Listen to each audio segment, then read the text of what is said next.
Guarantee वाले budget में हासिल क्या कुछ हुआ है, गारंटी वाला बजट किस रूप में सामने आया है, इसी की तस्वीर आपके सामने रखना शुरू करते हैं सिलसिलेवार तरीके से। गारंटी वाला बजट, वित्त मंत्री की तरफ से इनकम टैक्स स्लैब में कोई बदलाव नहीं किया गया है। मतलब जितना टैक्स आप दे रहे थे, अगर आपकी आमदनी नहीं बढ़ती है तो फिर उतना ही टैक्स स्लैब आपका रहने वाला है। 3 करोड़ महिलाएं लखपति दीदी के दायरे में, 5 साल में 2 करोड़ गरीबों को घर और दिया जाएगा। तो वो प्रधानमंत्री आवास ग्रामीण योजना जो है उसमें बढ़ोतरी की गई है उसके दायरे में।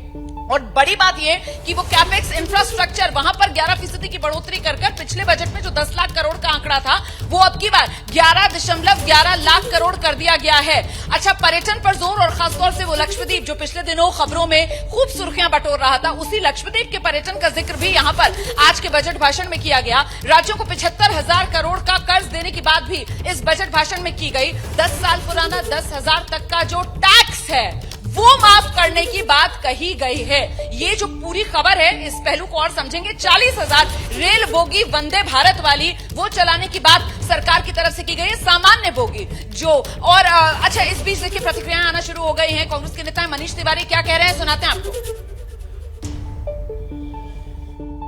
कोई लोक लुभावन योजनाएं नहीं थी, तो मतलब कि फुल बजट पेश करेगी मोदी सरकार। ऐसा है कि ये तो वोट और नकाम।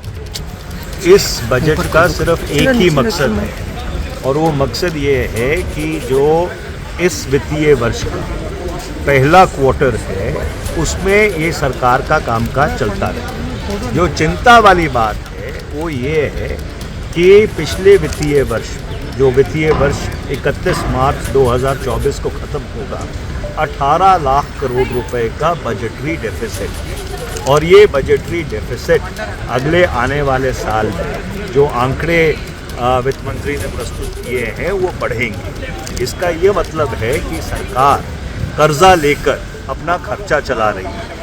और उसके अलावा वित्त मंत्री ने अपनी वाहवाही की है, और जो सरकार 10 साल पहले थी उसको नीचे दिखाने की कोशिश की है। उसका विस्तृत जवाब जब बजट के ऊपर बहस होगी उसमें दिया जाएगा।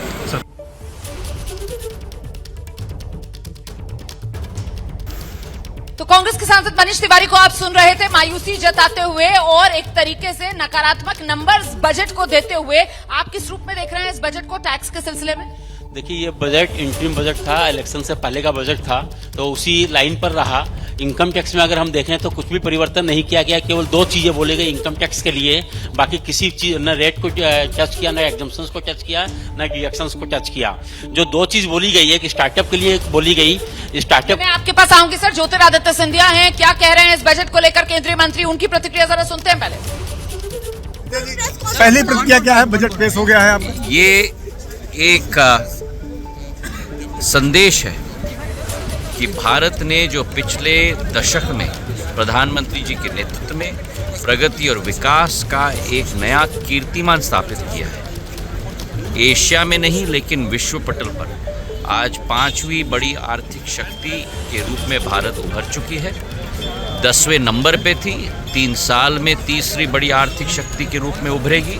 हमारी महिला, नौजवान, युवा और हमारे किसान को नई ऊर्जा और नया स्रोत देने का कार्य के लिए संकल्पित ये सरकार है। और भारत एक आत्मनिर्भर भारत, भारत एक विकसित भारत, और भारत एक विश्व गुरु के रूप में स्थापित होने जा रहा है।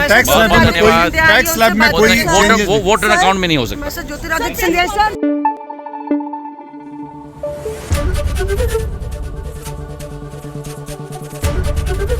एबीपी न्यूज आपको रखे आगे।